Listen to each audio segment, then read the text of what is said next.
ধর্মক্ষেত্রে কুরুক্ষেত্রে সমবেতা যুজুৎসব মামকা পাণ্ডবাশ্চৈব king কুরুত Sanjay. বলুন একটু। হ্যাঁ, ধর্মক্ষেত্রে কুরুক্ষেত্রে সমবেতা যুজুৎসব মামকা পাণ্ডবাশ্চৈব কিং কুরুত সঞ্জয়।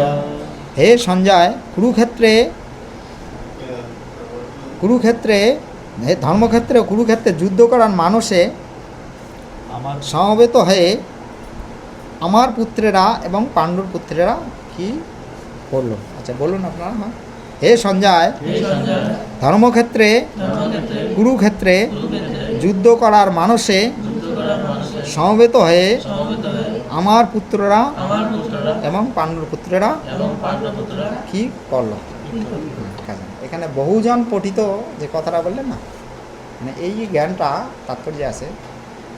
12,000 কোটি বছর আগে এই জ্ঞানটা সূর্যদেব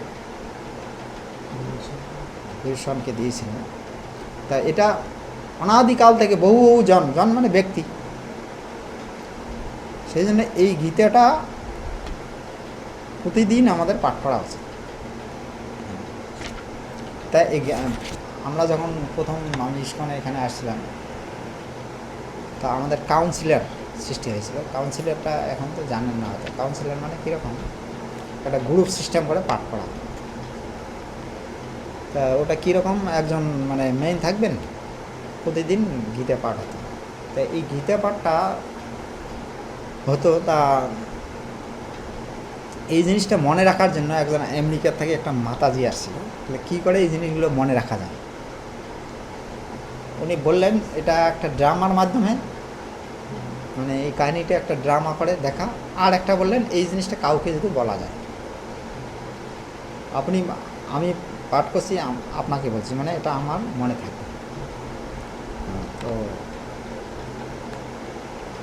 এই যে কুরুক্ষেত্র, আমি যেটা শুনছি, জানকী বল্লভ প্রভু বলেছিল কুরুক্ষেত্রের মাঠে, কুরুক্ষেত্রের মাহাত্ম্যটা। তা কুরু নামে এক রাজা ছিল, তা উনি খুব ধার্মিক রাজা ছিল। তা উনি ভবিষ্যৎ দেখলেন যে আমাদের এই যে এত বিশাল একটা কুরু বংশ, এটা এদের মধ্যে বংশে বংশে মানে ওরা নিজেদের মধ্যে কাটাকাটি করে নষ্ট হয়ে যাবে, এই আত্মাগুলো তো ভূত পেত হবে। তা তখন উনি কী করলেন, নিজের শরীরটা, এই কুরুরাজের নিজের শরীরটা কেটে কেটে সারা জায়গাটায় ছড়িয়ে দিলেন। তখনকার এটা তো এই কলিযুগের এগুলো অসম্ভব, তখনকার অস্থিগত প্রাণ বা অন্য ছিল। তো সেই জন্য ওই জায়গাটা কুরুক্ষেত্র, মানে কুরুরাজের ক্ষেত্রভূমিতে ওনার শরীর দিয়ে ওটা। তা ওখানে যে মরবে, উনি কেন করলেন, যে আমার বংশাবলী এই এখানে যুদ্ধ করে মরবে, যারা মরবে সঙ্গে সঙ্গে ভগবান ধাম যাবে। তা এটা যে বললেন যে এই যে ইয়েটা আমাদের ভগবদ গীতাটা করতে হয় কার কাছ থেকে, আমি তো যদি বলা হয় আচ্ছা আপনি যে ভগবদ গীতা আমাকে জ্ঞান দিচ্ছেন, এটা কোথার থেকে আপনি কার কাছে শিখেছেন? তো এই জিনিসটা পরম্পরাটা যতক্ষণ আমরা না পাবো না, ততক্ষণ এই জিনিসটা আমরা মূল জিনিসটা পাবো না। আমাদের কলিযুগ পড়ে গেছে চাচা আপন পান বাঁচা, যে গুরু যে আছে না, এগুলো বলবেন আপনারা, এগুলো জিনিস গুরু হচ্ছে সম্বন্ধ করে দেয়।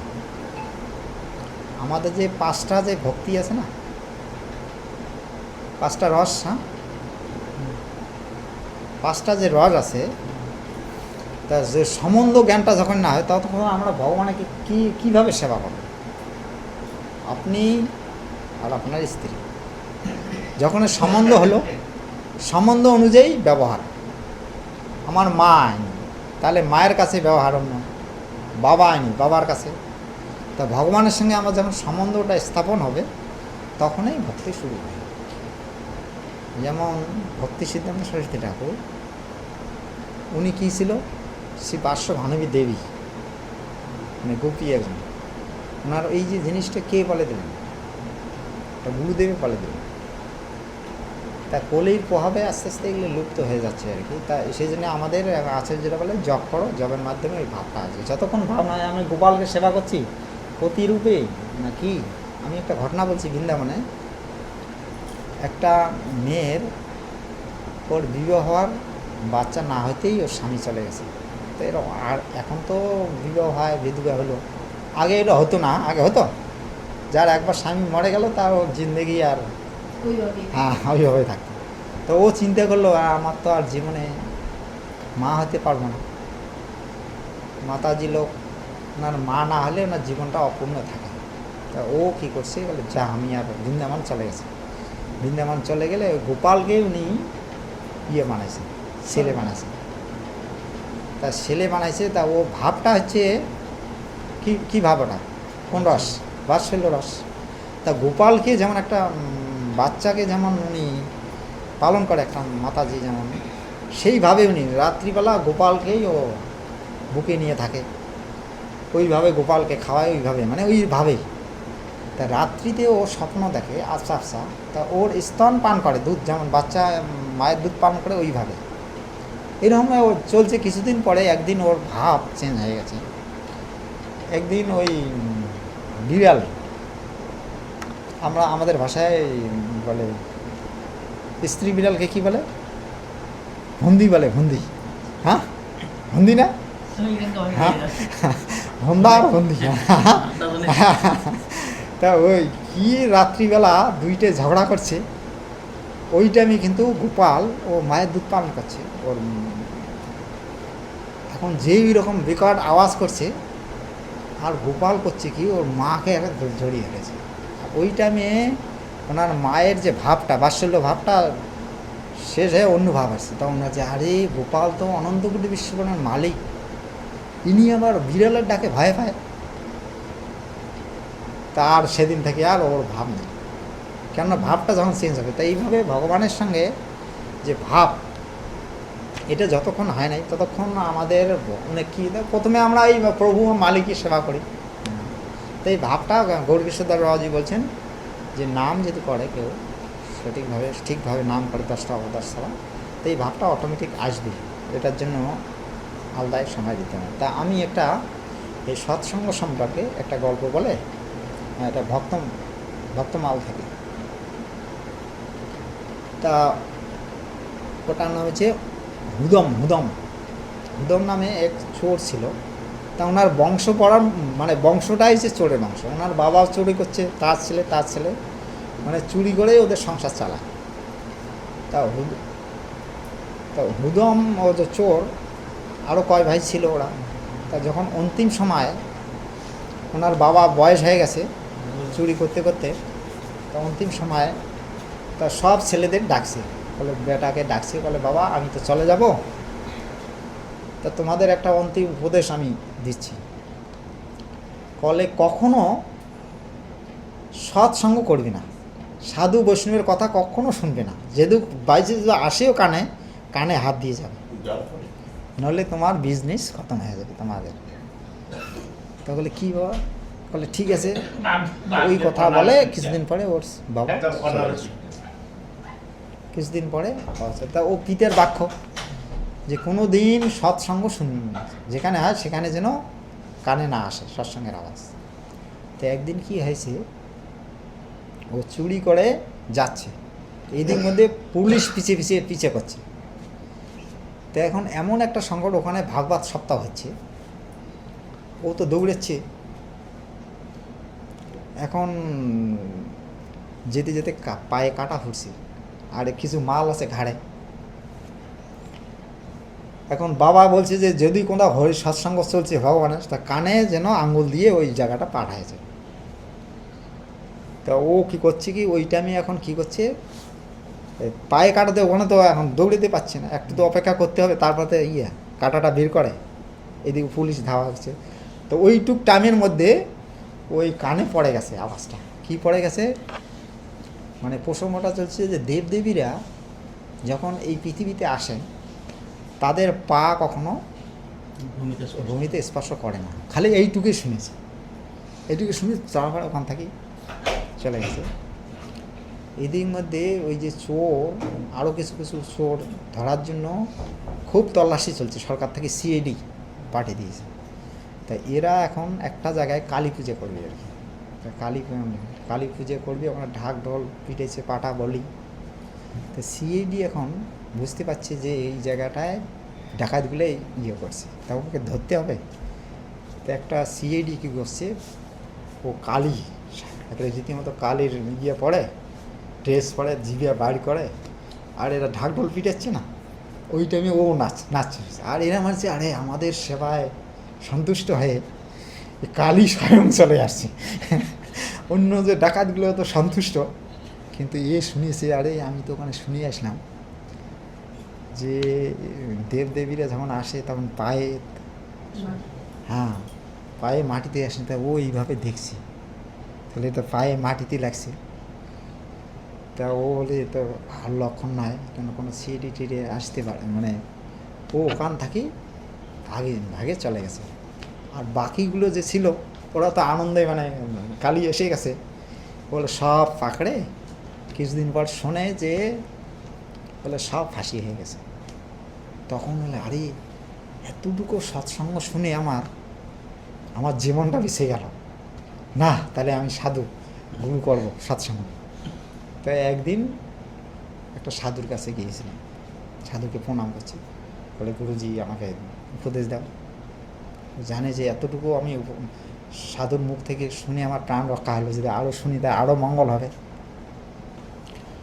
বলে দেখো তুমি যদি আমার কাছে দীক্ষা নিতে চাও তা তোমার এই চুড়ি ছাড়ে দিতে হবে। বলে দেখো গুরুদেব আমার তো এই করে জীবন, আমার বউ সব টিকবি কী করে, খাবে কী করে, চুড়ি যদি না করি, এটা কখনো এটা ছাড়া অন্য উপদেশ দাও।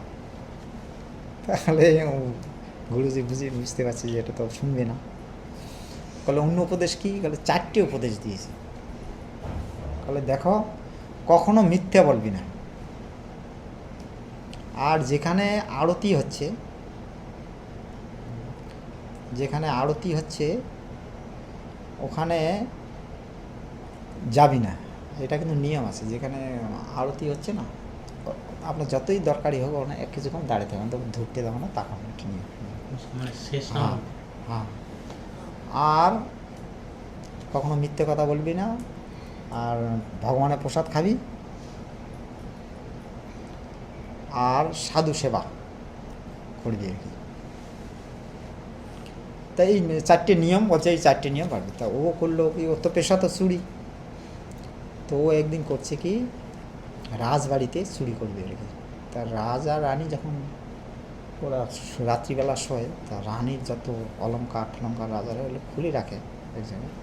তো ও এটা নিচ্ছে যে এই যদি চুরি করি তাহলে ভালো হবে। তো ও কী করছে, ওই সৈনিকের, ওই রাজার যে মিলিটারি থাকে ওই ড্রেস পরে রাত্রিবেলা ও গেট দিয়ে দিতে, অনেক গেট আছে না, তা প্রথম গেট যখন আসছে তা বলছে সিকিউরিটি তুমি কে? তো গুরু বলছে কি সত্য কথা, হ্যাঁ বলে আমি চোর। তা ও এখন সিকিউরিটি যে ছিল বলে ও আসলে আমাদের টেস্ট করার জন্য, হ্যাঁ ও গেট ছেড়ে দিয়েছে। দ্বিতীয় গেটে জানাচ্ছে কে আপনি? বলে আমি চোর। বলে ও আমাদের পরীক্ষা করার জন্য। তো ওই লাস্ট গেটে ওখানে ও ছেড়ে দিয়েছে।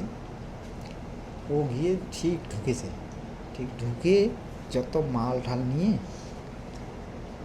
আর ওই যে ঘোড়া, যে রাজার যে মেইন ঘোড়া শ্যামবর্ণ, ঘোড়াটা নিয়ে ফট করে বাস, আর যেই সব ছেড়ে দিয়েছে।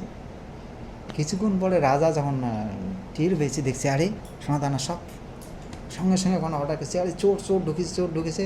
আর সঙ্গে সঙ্গে রাজার যত মিলিটারি ঘেরা করছে, গেল কোথায় গেল ও। আর ও যে হুদুম চোর, ওর বিখ্যাত ছিল, বলে ওই ছাড়া আর কেউ ঢুকতে পারে না। তা ও যখন পালাচ্ছে দেখছে একটা জায়গায় আরতি হচ্ছে। তা গুরু বাক্য কী ছিল, হ্যাঁ যেখানে আরতি হয় ওখানে অপেক্ষা করবে।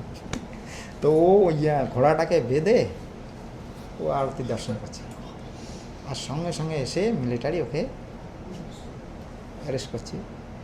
তা ও ঘোড়াটা দেখছে রঙটা চেঞ্জ হয়ে গেছে, মানে শ্যামবর্ণ ঘোড়া ছিল হয়ে গেছে মানে সাদা। এখন ও রাজা সঙ্গে সঙ্গে আসছে, বলে চোর ধরা হয়ে গেছে। রাজা জিজ্ঞেস করছে আচ্ছা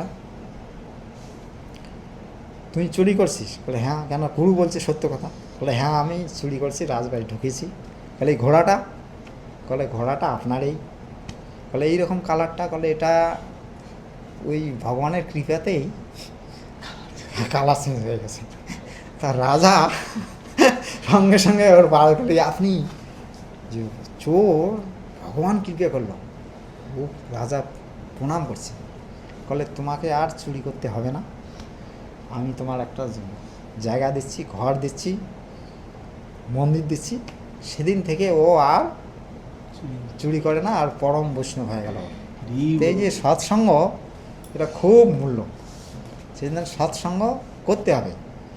সৎসঙ্গ আপনার গৃহে থাকেন, আপনার যে পরিবারের যার জন্য অন্তত একটা টাইম করবেন, তাহলে মন যে কখনো ভগবান ছাড়া, শূন্যায়িতং জগৎ সর্বম। শূন্য মানে কি? বেকার না, কোনো গুণ নেই। তা প্রথম দিকে এগুলো মন যাবে, তারপরে ওখান থেকে ঘুরে আসবে। যখন আপনি ছোট ছিলেন, মাকে এক দণ্ড না দেখলে কান্না করতেন। দেখো ওখান থেকে মনটা ঘুরে এসে এখন আলাদা মন এসে গেছে। এরকম একটার পর একটা চেঞ্জ হতেই আছে। লাস্টে এমন হবে যে কি করলাম আমি। কিন্তু ভগবানের উপরে যদি একবার মন লেগে যায়, তো ওখান থেকে আর ঘুরবে না। আমরা দুঃখটা পাই কখন জানেন? দুঃখটা পাই আমি যে কাজটা করতে যাচ্ছি, ওই কাজটার থেকে যখন মনটা ঘুরে যায়, তখনই আমরা দুঃখ পাই। কিন্তু এই জগতে ভগবানকে ছাড়া আপনি যেটাতে মন লাগাবেন, ওই মন ওখান থেকে ঘুরে আসে। স্বামী স্ত্রী সুন্দর সংসার বানালেন, এত কিছু বানালেন, তারপরে এই জগৎ থেকে বেরিয়ে মন তখন কি বলবে? সেই জন্যে কৃষ্ণের সংসার করো, সারি অনাচার। এটা যা কিছু আছে ভগবানের সেবায় লাগে, কিন্তু সঠিকভাবে করবেন। খাওয়াটার উপরে আমার গুরুদেব খুব গুরুত্ব দিয়েছেন। এটা রূপ গোস্বামীও, যে এই উপদেশামৃতের প্রথম উপদেশ খাওয়াটা। আপনি একটা, আমি উদাহরণ দেই না, যে আপনি এক ঘট করে মদ খান, আর 1 লক্ষ মালা গুরু সেবা, মঙ্গলারতি, দর্শনার্থী, তা আপনার ওই মালার ক্রিয়াটা পাবেন? হ্যাঁ। তা ওই আমাদের কানুপ্রিয় বউ বলছিলেন, বলে ওদের দেশে কিছু কিছু বৈষ্ণব আছে এইরকম বড় বড় ঝুলি, মালার ঝুলিটা না বড় বড়, সাইড দিয়ে ফির থাকে, ওই হ্যাঁ চেন থাকে, ওই ছোটো ছোটো মটের বোতল আছে না, ওখানে রাখে। আর খুব মানে স্টিলভাবে এদি ওদি মন নাই, আর একটু করে 1-2 ঘুট খেলো, ফির আবার। তা উনি জিজ্ঞেস করছে, বলে আচ্ছা এটা যে করছেন, বলে এটার পরে নাম যখন করি কোথায় আসি বলাই যায় না, মহা আনন্দে।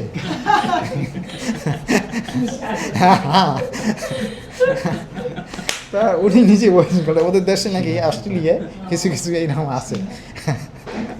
তা উনি ওটা, আরেকজন রাজেন্দ্র প্রেমানন্দ দাস মহারাজ বলছেন, বলে তুমি যদি আমার গুরু মহারাজ আমার দীক্ষার সময় এই কথাটা বলেছেন, বলে দেখো নামটা ভালো করে করবি, নাহলে পাগল হয়ে যাবি। আমি ওই কথাটা চিন্তা করতে করতে এখন আমি পেয়েছি। এটা প্রেমানন্দ দাস মহারাজ বলছেন যে তুমি যদি ভগবানের ভক্ত হয়েছে, সঠিক যদি ভক্ত না হও, তার নারকীয় জীবন লাগে, নরকের জীবন। ওটা এই ভাগবতমে আছে 3 ধরনের লোক আনন্দে আছে।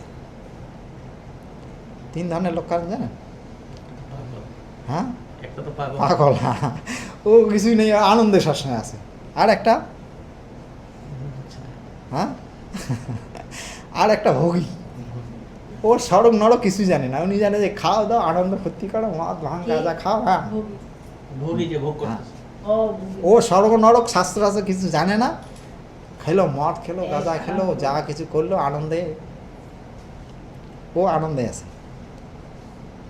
আর একটা আছে ভক্ত হতে আসছে, এখানে ঠিক মতো জপও করে না, ঠিকই হরে কৃষ্ণ ঘুমাচ্ছে, হ্যাঁ, আবার ঠিক মতো মানে কোনটা পারফেক্ট, মানে এটাও এদিকেও যাচ্ছে, ভোগ করার ইচ্ছে যাচ্ছে, ভোগ করতে পারছে না, আবার ভালো মতো ভজন করছে, ওটারও মন যাচ্ছে না। তা ওটা কী জীবন? ওটা হ্যাঁ, নারকীয় জীবন। আর সবচেয়ে আনন্দে কোন যাচ্ছে, যে একদম সেই স্তরে পৌঁছে গেছে, ভগবানের নাম করছে ঠিক পারফেক্ট, যেমন ভক্তিবিনোদ ঠাকুর সে আনন্দে আছে। আর বাকি এগুলো না নারকীয় জীবন, এই ব্রহ্মচারী জীবন ও না করলে সংসার, আর না করলেও এখানে, হ্যাঁ, তাহলে ওর নারকীয় জীবন। মানুষ দেখছি খুব আনন্দিত আছে, আর ওর ভিতরে যে জ্বলন, হ্যাঁ। তো সেই জন্য এই যে হচ্ছে নারকীয় জীবন। তা গুরু মহারাজ উঠে বললেন কেন, যে তুমি যদি নামটা না করো তোমার পাগল হয়। পাগল মানে কি, যেটা করা উচিত নয় সেটা করছে। হ্যাঁ, জগতাক মহারাজ একবার বলছিল, তা ও প্রচার করছে কলকাতায়। তা ওই যে জ্ঞান না আগ আগ মানে তা খোসাগুলো কি ফেলে দেয়, খোসাগুলো ফেলে দেয় না। তো ওখানে একটা পাগল এসে ওই খোসাগুলো চুষছি।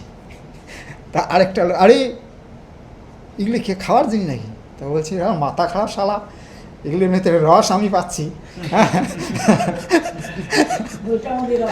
তা ওই মানে পাগল আনন্দে আছে। তা এই জিনিসটা যে সঠিকভাবে নিলে সঠিকভাবে না, সেটা আমরা সঙ্গ করব, সাধু সাধু সঙ্গ, রূপ গোস্বামী, সনাতন গোস্বামী, প্রভুপাদ, এগুলোর সঙ্গ আমরা বইয়ের মাধ্যমে পাচ্ছি। দেখুন এই যে উপদেশামৃত গ্রন্থটা আমরা কতটুকু পরিমাণ খাবো সেটাও লেখা আছে, কিন্তু আমরা ওগুলো মানে এই রূপ গোস্বামী বলেছেন এটা খাওয়া নিষেধ, ওটা বলবো না, ও ডাক্তার আমাকে বলেছেন এটা খাওয়া নিষেধ। মানে এগুলো সে ডাক্তারটার স্থান আগে দিচ্ছে। হ্যাঁ, দেখো ওখানে খাওয়ার পরিমাণ আছে, যে আমাদের কতটুকু খাওয়া পরিমাণ, আমরা যত খেতে পারি তার হাফ খেতে হবে, এরকম লেখা আছে উপদেশামৃত গ্রন্থটা। গুরু মহারাজ বলছেন এটা যে পড়ে নাই তাই এখন অ্যাডমিশনে হয়নি, আধ্যাত্মিক স্কুলে অ্যাডমিশনে হয়। তা এটা সবার ক্ষেত্রে আমিও চেষ্টা করছি, এই নয় যে আমি আপনাকে হলো উপদেশ দিচ্ছি, এটা সবাই করুন, এটা খুব আনন্দময় জীবন। হ্যাঁ, তবে আমি কতগুলো জিনিস নিজে নিজে রিয়েলাইজেশন করছি। যেমন প্রভুপাদ ভাগবত বলেছেন যে টাইম অনেক হয়ে গেল, ঠিক আছে এখন শেষ করবো। আমি একটা কথা মানে প্রত্যক্ষ জিনিস, যে গোবংশ যদি নষ্ট হয়ে যায় তো মানব সমাজ নষ্ট হয়ে যাবে। প্রভুপাদ ভাগবতমে বলছেন যে আমাদের সত্যগুণে কি আসে, সত্যগুণে কি আসে, বিচার। এই যে আমি যে এই কথাগুলো বলছি না, যার ভিতরে সত্যগুণ আছে ও সঙ্গে সঙ্গে বিচারে ফেলবে যে প্রভুজি কী বলতে চাইছে, আমার ওই জিনিসগুলো কাজে কতটুকু লাগবে। আর যে রজগুণে থাকবে, রজতম গুণে থাকবে, ও বলছে হ্যাঁ আপনি নিজের চরকায় আগে তেলটা দেন। অনেক আমি দেখলাম কত আসলো কত গেল, হ্যাঁ এগুলো 2 দিন দেখা গেলো, আজকে লাল, কদিন পরে দেখা গেলো হ্যাঁ, এগুলো তো এইরকম। কিন্তু শতগুণী বিচার আসে। যেমন ভাগবতমে আছে না, অবধূত সন্ন্যাসী, উনি বেশ্যাকেও গুরু বানালেন, কুকুরকেও গুরু বানালেন, ছেলেকে, মানে সবাইকে গুরু বানালেন, উনি মূল জিনিসটা নিলেন। যখন একটা বেশ্যা, উনি তো পাগলের মতো ঘরে, জানেন অবধূত সন্ন্যাসী, ভাগবতম পড়েন তো, ভাগবতম পড়বেন জিনিসগুলো। আপনারা যারা ভক্ত আছেন, যেমন পতি পত্নী আপনারা, তো এটা খুব যেহেতু এটা পড়েন, দেখুন এখন আমি তো কতদিন থেকে, আমার 30 বছর হয়ে গেল এই লাইনে, আমি যে কাউকে বলবো, কাউকে পাঠ করে শোনাবো বা আমি শুনবো, এইরকম পাওয়া যাচ্ছে না এখন, এমন কলিযুগে আসে। অন্তপক্ষে যারা গৃহস্থ লোক আছে এর একটা সুযোগ আছে, যেহেতু পত্নী যদি অনুকূল থাকে, অন্তপক্ষে একটা সময় বেছে নেবেন আপনাদের সংসার অনুযায়ী, এই টাইমে আমি বসবো, তুমি পড়, নাহলে আমি শুনবো, আমি পড়বো না তুমি বস, এটা মনে রাখা খুব সহজ। আচ্ছা কী প্রসঙ্গটা আসলাম, হ্যাঁ, যে এই যে জ্ঞানটা, আমি যার কাছ থেকে জ্ঞান নেব উনি আমার গুরু, আর আমি ওই খারাপ জিনিসটাই আগে দেখব। তা বেশ্যা, উনি অবধূত সন্ন্যাসী, উনি তো বিভিন্ন জায়গায় ঘোরে। তা ঘুরতে ঘুরতে একটা জায়গায়, উনি তো জানে না যে বেশ্যালয় এটা, তা কি বেশ্যাটার নাম ছিল পিঙ্গলা। তা উনি ওখানে আসেন, বসে দেখছেন উনি যে এই লোকটা ও যাচ্ছে আমার কাছে আসবে, বোধহয় এই ধনী লোক আমার কাছে আসবে।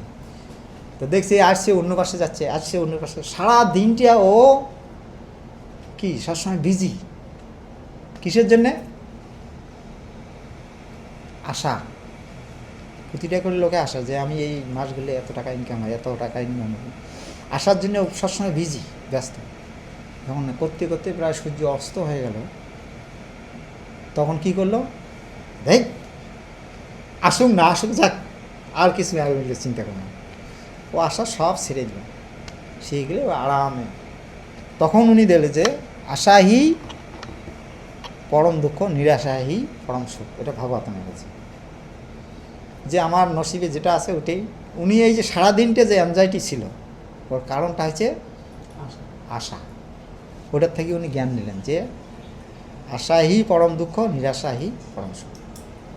আর একটা আমি এইরকম আছে, এইগুলো খুব গুরুত্বপূর্ণ।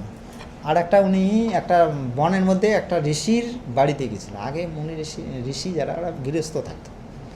তা ঋষির ইয়ে ছিল, ওনার ঋষি নেই, বাড়িতে নেই কেউ, ওনার খালি মেয়ে আসছিল।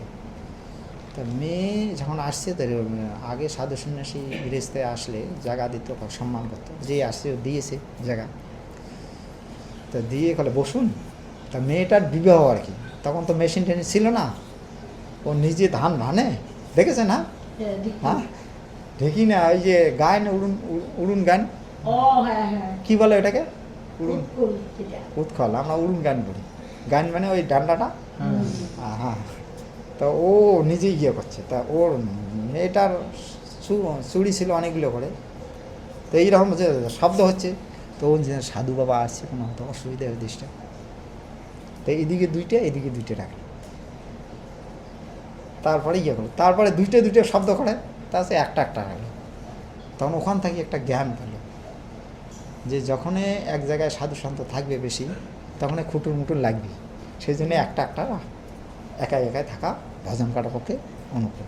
এইভাবে উনি মাছের থাকি নিল, মাছ যেমন ওরা জিবা লালসায় ও মাছকে গুড় বানালো, এইভাবে 26টে গুড় বানাইছিল। তার শতগুণ যার ভিতরে থাকবে, তার শতগুণটা কোথার থেকে হয়? প্রভুপাদ গীতে বলছেন শতগুণটা হয় গরুর দুধ থেকে। গরুর দুধ থেকে যদি টাকা পয়সা থাকে, নিজে গরু পালন করুন। আমি যখন গরুর মাহাত্ম্য শুনেছিলাম, আমি 3 বছর একটা নিজে গরু পালন করেছিলাম, অপরের ঘরে থেকে পালন করেছিলাম। তা আমি দেখেছি যারা গরুর গরু পালন করে, তাদের মাইন্ডে, যদি কেউ ব্রহ্মচারী থাকতে চায়, তাদের অবশ্যই গরু, ওনার থেকে আমি একটা রিয়েলাইজেশন করি, এটা গুরু মহারাজকে বলছিলাম। গুরু মহারাজ একসময় ক্লাসে বলছিলেন, প্রতিটা করেই একটু ইন্দ্রিয় চঞ্চল না মানুষের, যা একটা যুবক ছেলের যা হয়, সে যদি গরু পালন করে যে আজীবন আমি ব্রহ্মচারী থাকবো এবং প্রতিটা করেই স্ত্রীকে আমি মা মনে করব, এটা মুখে বললে হবে না, ভিতর থাকি যে ওই ভাবটা যদি আনতে চায়, এটা বাস্তব আমি বলছি, আমি নিজের রিলেশন বলছি, সে যদি গরু সেবা, গাই সেবা করে, যতক্ষণ আপনি মায়ের পাশে আছেন, আপনার ভিতরে উত্তেজিত, ইন্দ্রিয় উত্তেজিত হবে না। এইরকম যে গৌমাতার কাছে যদি সেবা করে কেউ, এটা অটোমেটিক, কী জন্য হয় আমি জানি না, ও ভাবটাই আসবে না। একটা ব্রহ্মচারী যে তখন অটোমেটিক সে আজীবন ব্রহ্মচারী থাকে। সেই জন্য আমি একটা জিনিস দেখলাম যে যখনই কেউ গুরুকুলে আগে অ্যাডমিশন হতো, তাদের প্রথম সেবাটা থাকতো গো সেবা। তা আজকাল কেন আমাদের বিভ্রান্তিকর হচ্ছে, মূল কারণ হচ্ছে গরুর দুধ পান করি, খাচ্ছি, এগুলো কি আমুল ঠামুল কি খাচ্ছি। একটা বৃন্দাবন থেকে একটা ভক্ত ব্রজবাসী আসছিল বাংলা দর্শন করার জন্য আসছিল। তা কলকাতা বিভিন্ন জায়গায় ঘুরেছিল। তাও বলছে ওরা তো দই দুধ খাওয়ার অভ্যেস বেশি ব্রজবাসী। তাও বলছে যতবার আমি দই দুধ খাচ্ছি উল্টি আসছে। বলে ওগুলো কি দই না দুধ? ওগুলো বলে এখানকার লোকগুলো ভালোই খাচ্ছে, বলে ভালো দই এগুলো, কেননা এখানকার লোক ডুপ্লিকেট খেতে খেতে উঠিয়ে ওর ভালো, আর ওরা অরিজিনাল দুধ। তা এই জিনিসগুলো, এটা যদি আপনাদের গৃহস্থ লোক এই সুযোগ যদি থাকে, এটা করতে পারেন, জমি জামা কিনে। আমি এখন থেকে দিল্লি, বোম্বে, গুজরাটের লোকগুলো বিভিন্ন জায়গায় গোশালা দিচ্ছে, কেননা আমাদের এই জলজগৎ থেকে উদ্ধারের একটাই রাস্তা। সেই জন্যে ওই গোলক বৃন্দাবনের যে অধিষ্ঠাত্রী দেবী গরু, আমাদের ভগবান যেমন শ্রীকৃষ্ণ, আর শ্রীকৃষ্ণের ভগবান আছে গোমাতা। তা গরুর দুধ যতক্ষণ পাম করবেন না ততক্ষণ রজতম গুণে শাস্ত্র জ্ঞান পড়বেন, আসবে জ্ঞান ওই অপরকে দেওয়ার জন্য। যেমন একটা ব্রহ্মচারীকে বলবেন খুব জ্ঞান দিবে আপনাকে, হ্যাঁ পিছিয়ে বাস্তব জ্ঞান দিয়ে নিজের বেলা খপা খপ মারি দিল। সেই জন্য গুরু মহারাজ ওই খপা খপ কথাটা কেন বলে, মানে বলার সময় খুব নিজের সময় হ্যাঁ খপা খপ মারি দিল। নিতাই গৌর আনন্দে হরি হরি। বৈষ্ণব কি করে চিনব? বৈষ্ণব মানে এটা তো চৈতন্য যার আদেশ আপনি বললেন না, গুরু বাক্য যেমন ধরো ভগবান বলছে, সাধু শাস্ত্র গুরু, তো সাধু শাস্ত্র গুরু যখন এক লাইনে আসে। তাছাড়া আর একটা দেখবেন, পরমাত্মা তো রয়েছে না, হৃদয়ে পরমাত্মা আছে আপনার ভিতরে রয়েছে। তো আপনি যদি তাকে পরমাত্মা রূপে মানেন তা ঠিক আপনি ওই পরমাত্মার জ্ঞানটা পাবেন। আপনি একটা উদাহরণ দিচ্ছি, ভক্তি সিদ্ধান্ত সরস্বতী ঠাকুরের যে প্রথম যে শিষ্য, ও গৃহস্থ শিষ্য ছিল। তা ও মায়াবাদী গৃহস্থ ছিল। তা গুরুকে সাক্ষাৎ ভগবান মনে করত, কিন্তু সহজিয়ে গুরু, ওই সহজিয়ে ওর ভাব ওই রকম নয়। ওনা জানে আমার গুরু মানে সব ভগবানই। তা রাত্রিতে এখন স্বপ্ন দেখছে গৃহস্থ ভক্তটা যে গুরু মাতা আর গুরু সে বাঘিনী সেজে ওকে খাওয়ার জন্য, আর এই স্বপ্ন দেখছে আর দৌড়াচ্ছে, চিল্লাচ্ছে আর দৌড়াচ্ছে, আর বাঘিনী গুরু সেজে ওকে খাওয়ার জন্য। তো ওই টাইমে ভক্তি সিদ্ধান্ত সরস্বতী ঠাকুর তো উচ্চে চওড়া ছিল, ও সামনে দাঁড়াইছে, আর সঙ্গে সঙ্গে বাঘিনী ভাঙে গেছে, সঙ্গে সঙ্গে চেতন পেয়েছে। তখন চিনি ফেলছে যে আমাকে এই যে স্বপ্নে একটা এত বড় বিপদের স্বপ্ন দেখলাম, আমাকে রক্ষা করলো এই যে ভক্তি সিদ্ধান্ত সরস্বতী ঠাকুর। ও সকালে এসে ঘটনা বলার দণ্ডবাদ হয়েছে, আপনি আমার গুরু। তো এই কথাটা বলার উদ্দেশ্য এটা, আপনি যদি পরমাত্মা রূপে তাকে সাক্ষাৎ ভগবান রূপে মানেন, তা উনি আবার আপনাকে রাস্তাটা দেখে দেবেন। এটা অনেক ঘটনা আছে যে গুরুকে যদি কেউ আপনি সাক্ষাৎ ভগবান মানেন, তা আপনি নিশ্চিত ভগবান ধামে যাবেন। এটা ভক্তমালের একটা ঘটনা, আমি 5 মিনিটে বলছি। যে একবার হয়েছে কি না, মানে এক রাজার, অনেক কটা ঘটনা আছে। এক রাজার একটা মেয়ে রাজকন্যা, তা ছোটোর থাকেই না ও ভগবানের উপরে ভক্তি। ওর যুবক যখন হলো, এখন ওর বাবা বলছে বেটি বিয়ে কর, বলে না বাবা আমি বিয়ে ঠিক কিছু করবো না। তা তো শুনছে না যখন, তো ওর বাবা করছে কি একটা জায়গায় একটা মন্দিরের মতো বানিয়ে দিয়েছে, সোনা চাঁদির সব বাসনপত্র বিগ্রহ। রাজমহল থেকে একটু দূরে। তো ও পূজা করে খুব নিষ্ঠা সহকারে। তো একদিন কি হয়েছে, চোর দেখছে যে এখানে যদি আমি চুরি করি গোপাল থালা বাটিগুলো এগুলো সব সোনা, তাহলে আমার তো সারা জীবনে আর চুরি করতে হবে না। ও একদিন কী করছে, এই যেমন লাল কাপড়, একটা চোর ও সাধু সেজে লাল কাপড় পরে, খুব একটা তিলক মালা পরে, রাধে রাধে বলেছে, ওই যে রাজকন্যা ভজন করে ওখানে আসছে রাত্রিবেলা। বলে যখন বেরিয়েছে, বলে কি, তো দেখছে সাধু, বলে কী সেবা করতে পারি? বলে আমি খুব তৃষ্ণার্ত, জল পিপাসা লাগছে। তা ও তৎক্ষণাৎ জলের গ্লাস নিয়ে আসছে। যে জলের গ্লাসটা যখন দিবি, তখন বলছে মা তুমি কি দীক্ষিত? বলে না। বলে তো আমি দীক্ষিত ছাড়া কারো হাতে তো জল খাই না। তা বৈষ্ণবী তো বলে আরে সাধু বাবা এইভাবে মানে জল না খেয়ে যাবে? তা বলছি আমাকে দীক্ষা দাও তাহলে। তো বলছি হ্যাঁ দীক্ষা নিবি? তার সঙ্গে সঙ্গে ওকে মন্ত্র দীক্ষা দিয়ে দিয়েছে। তাছাড়া জল পান করছি। জল পান করার পরে তো এই জানে যে গুরুই, তা বলছে যে আমার একটা গুরু আশ্রম, আমার আশ্রমে একটা উৎসব হবে, তা তুমি যদি একটু সহায়তা করো তো ভালো। তাই যে গুরুজি আপনারই সব, যদি ও সহায়তা করেন, গুরুর সহায়তা তো শিষ্যের কর্তব্য। তাহলে কী করতে হবে?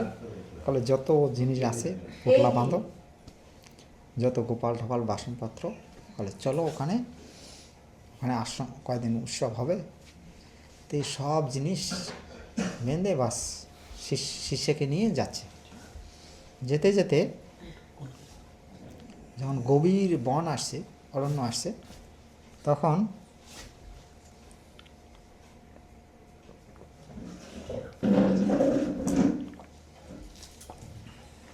ওকে বলছে, বলে দেখো শিষ্যা, তুমি তো আমার দীক্ষা নিলে, কিন্তু তোমাকে আমি তো গুরু পরীক্ষা গণে নিলাম না। বলে হ্যাঁ গুরুজি বলুন, যা আমাকে পরীক্ষা করবেন। বলে তুমি একটা কাজ করো, এই জিনিসগুলো দাও এখানে, আর তোমাকে আমি এই গাছের মধ্যে বেঁধে রাখবো, যতক্ষণ আমি না ঘুরি, কারো কথায় খুলে দেবে না, যতক্ষণ আমি না ঘুরি আমি তোমাকে এসে খুলে দেবো, তখনই তুমি খুলবে। বলে হ্যাঁ গুরুজি ঠিক আছে। তো ওকে একটা গাছের মধ্যে বেঁধে আর যত জিনিসগুলো নিয়ে ও পালিয়ে গেছে। তো এর গুরু নিষ্ঠে ছিল যে গুরুদেব যতক্ষণ খুলবে না ততক্ষণ আমি। এখন সকালে রাজা সিকিউরিটির দ্বারা জানতে পারলো যে আজকে যে রাজকন্যা আজকে আর কুটিরের মধ্যে কিছু নেই, সব খালি পড়ে আছে। সঙ্গে সঙ্গে রাজা মিলিটারি দিয়ে দেখো কোথায় আছে, দেখছি একটা বনের মধ্যে ওকে বেঁধে বেঁধে আসছে। এখন যেই ওর বাবা খুলতে গেছে, বলে না পিতাজি খুলবে না। বলে কেন? বলে আমাকে গুরুজি বলছেন বেঁধে রেখেছে, যতক্ষণ উনি এসে আমাকে খুলে তখনই আমি বাঁধব। বলে আরে ও তো চোর, ওটা তোমাকে সব জিনিস নিয়ে গেছে। বলে নেই, ওটা শোন না, 3 দিন 4 দিন এই হয়ে গেছে, স্বয়ং নারদ মুনি আসছে। নারদ মুনি এসে বলছে দেখো সে আসলে চোর, তোমাকে এইভাবে বেঁধে সব জিনিস নিয়ে গেছে, ও তো আসবে না, তুমি মরবে তো এইভাবে। বলে হ্যাঁ তুমি গুরু নিন্দে করছো, তুমি নারদ মুনি, হ্যাঁ গুরু নিন্দে করছো, না না ভাগো এখান থেকে। এখন গুরু নিষ্ঠা তো, এখন দেখছি তো মরবে এটা। স্বয়ং ভগবান আসে, এসে ভগবান আসছে, না না ও খুলে দাও। বলে না গুরুদেব যদি আসেন, গুরুদেব যদি না আসে, যদি উনি আমার গুরুদেব চোর হতো তাহলে এখানে নারদ মুনি ভগবানের দর্শন পেতাম আমি। হ্যাঁ আমার গুরু যদি চোর হতো তাহলে আপনারা আসতেন নাকি? তখন ভগবান দেখছে যে আরে এ তো গুরুনিষ্ঠে আছে, গুরু তো আমি স্বয়ং, এ তো মরবে। তখন ভগবানেই গুরুকে নিয়ে আসলো, চোরকে নিয়ে এসে চোরে খুলে দিল, চোরে পরে ভগবানকে প্রণাম করলো। তো এটা হচ্ছে গুরুনিষ্ঠা। গুরুনিষ্ঠা যদি হয় তা ও দেখা, তা গুরুনিষ্ঠা আপনি বৈষ্ণবকে চিনবেন, আপনার হৃদয়ে বলে দেবে। আপনি যখনই কোনো বৈষ্ণব যে চরিত্রবান হয় না, তো আপনার ওর কথাটা হৃদয়ে লাগবে। আপনার শুনেন নাই যে একটা বাচ্চা গুড় খায় বেশি? হ্যাঁ শুনেছে গল্পটা? হ্যাঁ শুনেছিলেন? যেমন আপনার বাচ্চা এখন শোনে না কথা, গুড় বেশি খায়, গুড় খেয়ে খেয়ে কিডনি হয়েছে, বাবা মার কথা শোনে না, তা ও বা এখন বাবা মা বলছে না সাধুর কাছে নিয়ে যাই, সাধুর কথা যে শোনে, তা সাধুর কাছে নিয়ে গেছে, বলছে বাবা আমার ছেলেটা এমন গুড় এত মিষ্টি খায়, একটু উপদেশ দেন তো। তা বলছে 3 দিন পরে আসা। 3 দিন পরে আসা। 3 দিন পরে গেছে, তা বলছে বলে দেখো গুড় খেও না, কিডনি হবে। তো ওর মা শুনে বলছে, বলে সেই কথা সেই দিন বললেই তো হতো। বলে দেখো মা আমি গুড়ের ভক্ত, তাহলে আমি যদি নাই তাহলে বাচ্চাটা শুনবে কী করে? তা বৈষ্ণবকে চিনবো ওর কথাতেই আপনি বুঝতে পারেন। তো এই হচ্ছে ব্যাপারটা। তো এটা করুন, নাহলে এই জিনিসটা যদি না করেন না, এটা সবার কাছে বলার যোগ্য নয়, এটা আপনার কাছে বলছি কেন, যতক্ষণ আপনি গাইয়ের দুধ খাচ্ছেন না। রাজেন্দ্র দাস মহারাজ বলছেন গোবর মূত্র মানে গরুর যে কোনো জিনিস যদি 7 দিন আপনার ভিতরে না যায়, তা আপনার যে আত্মাটা ভূত পেটের মতো, ভূত পেট যেমন মানুষের কষ্ট দিতে দেয় ওই রকম হবে। তো এটা অন্তপক্ষে গোমাতার যে পেচ্ছাপ আছে না, বোতলে পাওয়া যায়, অন্তত যে খাঁটি জিনিস পাওয়া যায় না ওটা এক ঘট করে খাওয়া উচিত, তাহলে দেহটা পবিত্র থাকে। আমরা যতই মডার্ন জিনিস করছি না, যতই নাম করছি, ওই রকম যে কখন 16 মালা শেষ হয়, যে আজকে 16 মালাটা হয়ে গেলে হ্যাঁ বাঁচা গেল, শ্বাস নিঃশ্বাস, হ্যাঁ কথাটা ঠিক না? আর লোককে বলার সময় খুব বড় মনে, দেখুন এই নাম পবিত্র, এই জগতে কত কষ্ট পাচ্ছেন, হ্যাঁ জন্ম মৃত্যুর চক্রে ঘুরছেন, হ্যাঁ মানে আর নিজের ক্ষেত্রে তা ওই রকম যাতে না হয়, বাস্তব জিনিস এটা বিজ্ঞানসম্মত, এটা কারণ হচ্ছে এটাই, কেন আমরা এই জিনিসগুলো খাচ্ছি না, খাচ্ছি কি পিৎজা পাস্তা, এটা কী বানাইছি, ওটা কী ভিতরে মিশিয়াল আছে, হ্যাঁ ওইটা খেয়ে আমরা কী করে ভগবত ধামে যাবো? তো এটা করবে না, যতটুকু শাক সবজি যেহেতু পারেন, টাকা পয়সা থাকে, গো পালন করুন, বুঝেছেন? গো পালন করে একটা আনন্দ পাবেন আর খাঁটি দুধ দই পাবেন। তাছাড়া এই জগৎ থেকে বেরা খুব কঠিন আছে, আজকাল মোবাইলে দেখাচ্ছে, এরা খাওয়ার সঙ্গে কোনো ভগবানের ভক্তের কোনো সম্বন্ধ নেই, আপনি যা খাও ভক্তি আর ভগবান আলাদা, কথাটা ঠিকই তো, ভালো সুযোগ করে দিচ্ছে, হ্যাঁ এই যে ব্যাপারটা আছে, নিতাই গৌর প্রণানন্দে, ঠিক আছে।